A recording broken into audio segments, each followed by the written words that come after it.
Hello, Mark. My name is Joy Li Chenshen, and my student number is S04411015, and I'm a sophomore. I'm going to read a speech titled Story from a Home for Terminally Ill Children, and the speaker is Casey Hall. I want to introduce you to some very wise kids that I know. But first, I want to introduce you to a camel.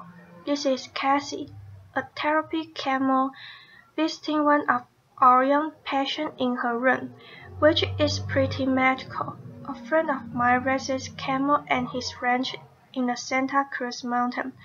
He has about 8 of them, and he started 30 years ago because he thought horses were too mundane. John is an out-of-the-box thinker, which explains why the two of us has been such good friends all of our life.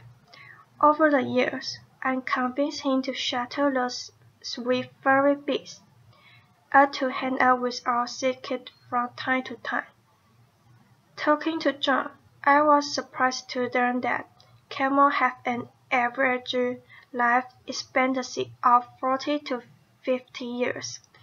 The life expectancy of many of the children with whom I work is less than a year.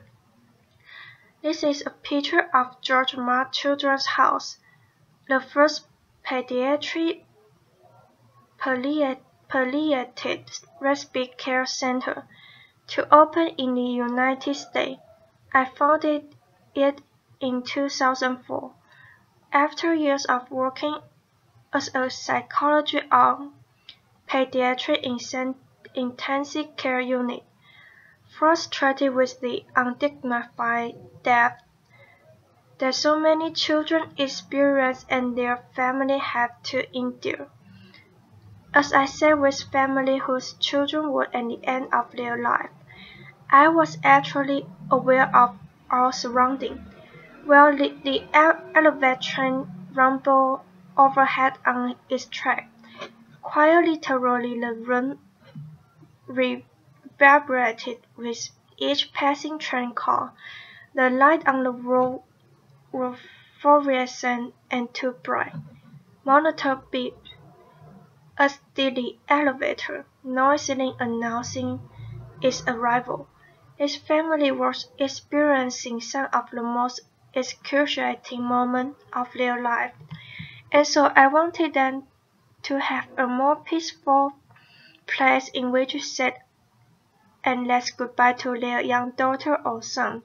Surely, I thought, there must be a better spot than a hospital intensive care unit for children at the end of their life.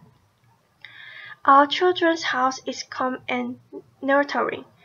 It's a place where families can stay together to enjoy quality time with their children, many of whom are there for respite stay, some with repeated visits over a span of many years. We call those kids to our frequent flyer, rather than the bright, noisy quarter of the hospital. Their rooms are calm and comfortable, with actual living space for their family, a sanctuary of garden and a wonderful outdoor playground, with special structure for children with physical limitations. The sweet baby Lars came to us directly from a hospital intensive care unit.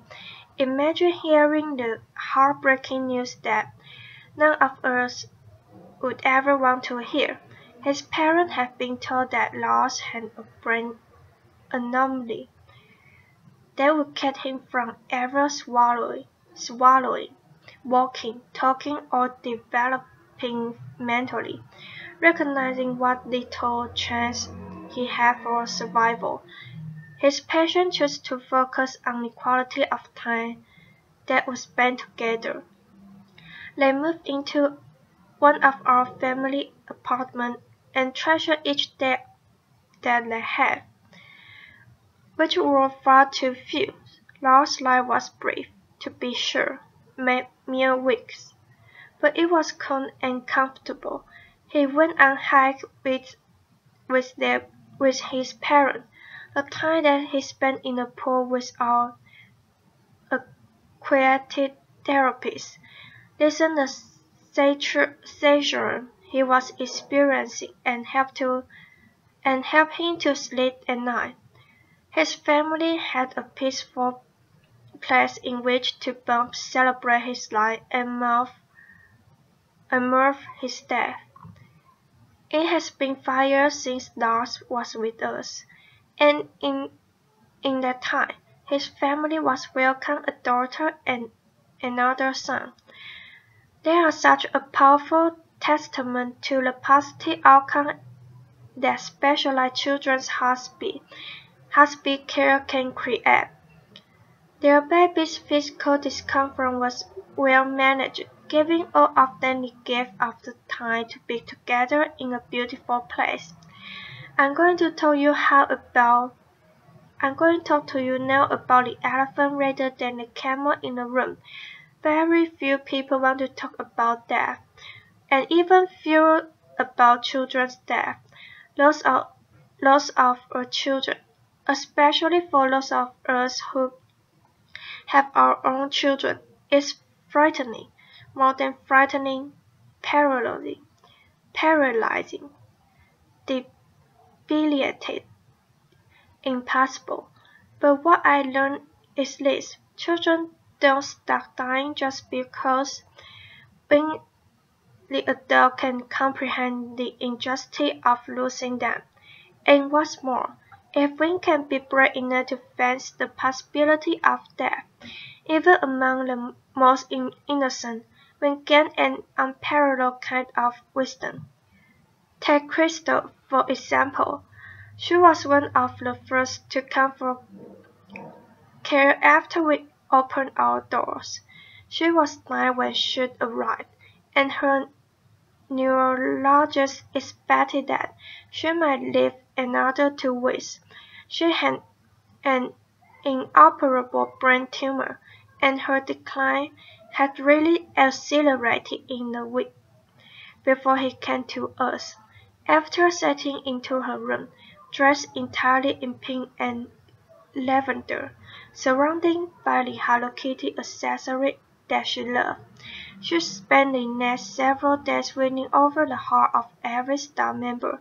Bit by bit, her condition stabilized, and then to our astonishment, she actually improved. There were a variety of factors that contribute to Crystal's improvement, which we later came to call the George Mark bump, a lovely, not uncommon phenomenon where children outlive the prognosis of their illness if they are outside of the hospital. The common atmosphere of her surroundings, tasty meals that were fixed often to accommodate her requests, the resident pet, the therapy dog, and rabbit spent lots of a cozy time with Crystal. After she had been with us for about a week, she called her grandmother, and she said, "Gee, I'm staying in a great big house, and there's room for you to come, too. And guess what? You don't have to bring any clothes, because the washer and dryer are free." Laughter. Crystal's grandmother soon arrived from out of town, and they spent the remaining 4 months of Crystal's life enjoying very special days together. Some days were special because Crystal was outside in her wheelchair, sitting by her fountain. For a little girl who had spent most of the year earlier in a hospital bed, being outside counting hummingbirds made for an amazing time with her grandma, and lots of laughter. Other days were special because of the activity that our child life specially created for her. Crystal's drum beat and made jewelry for everybody in the house. She's painting a pumpkin to help decorate for Halloween. She spent many exciting days planning her 10th birthday, which of course none of us thought she would ever see. All of us were pink bought for the occasion, and Crystal, as you can see, queen for the day, wore a sparkly tiara. One hot morning, I arrived en route and Crystal and her partner in crime Charlie greeted me with some help that had set a lemonade and cookies stand outside the front door. A very strategic location. I asked Crystal the price of the cookie that I had selected, and she said $3. Laughter. I said that seemed a bit high for one cookie. Laughter. It was small, I know, she acknowledged with a grin, but unworthy. And towering line, the word of wisdom of a young girl whose breath died forever impacted mine. Crystal was worthy, and shouldn't every child whose life is shortened by a horrific illness be worthy? Together, all of us can offer the same specialized care that Crystal received by recognizing that children's respite and hospice care is a critical component missing from our healthcare landscape. It's also interesting to note that we are able to provide this care at about one-third of the cost of a hospital intensive care unit, and our family don't see a bill. We are ever grateful to this supporter who believe in this important work that we are doing. The truth is that my colleague and I, and the parent and the other family members who get to experience this special wisdom are in a unique position. There are only two freestanding pediatric hospitals in the United States, although I'm happy to report that, based on our model, there were 18 others under various stages of development. Applause. Still, most of the children who died in the United States every year died in the hospital room, surrounded by beeping machines and anxious, exhausted adults who have no longer option but to say goodbye under those harsh institutional light and among virtual strangers. For comparison's sake, the United Kingdom, which is a country with about one-fifth the population of the United States and about half the size of the state of California, has 54 hospitals and respite centers. Why is that? I asked myself and questioned obviously many times. My best guess is that Americans, with our positive can-do attitude, hold the expectation that our medical care system will fix it, even though it might be a childhood illness for which there is no cure. We go to extraordinary measures to keep children alive when in fact the greatest kindness that we might give them would be a peaceful, pain-free end of life. The transition from cure to care remains a challenging one for many hospital physicians whose training has really been about saving life, not about gently guiding the patient to the end of life. The death of a sweet boy for her with care and the end of her life certainly captured this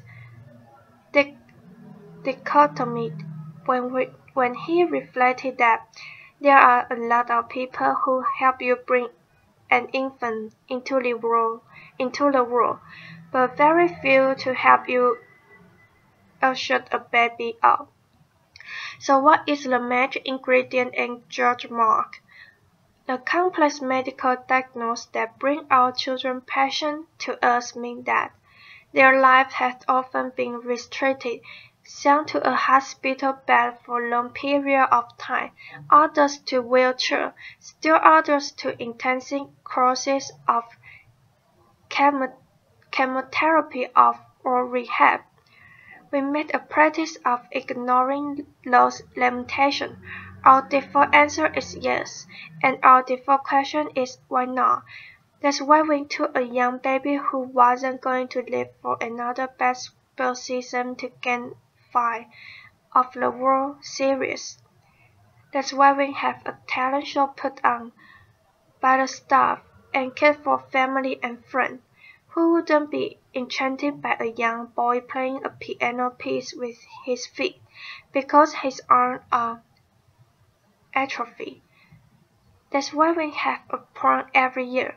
It's pretty magical. We started the prom after hearing that Lemon that he would never pin a boutonniere on his son to lapel.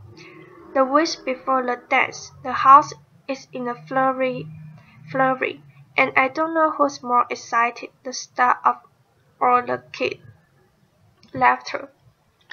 The night of the event involves ride in vintage car, a walk on a red carpet into the great room, a terrific DJ and a photographer, and ready to capture a picture of these attendees and their family. At the end of the evening this year, one of our young, delightful teenage girls, Kathleen, said to her mom, "That was the best night of my whole life." And that's just the point, to capture the best day at night.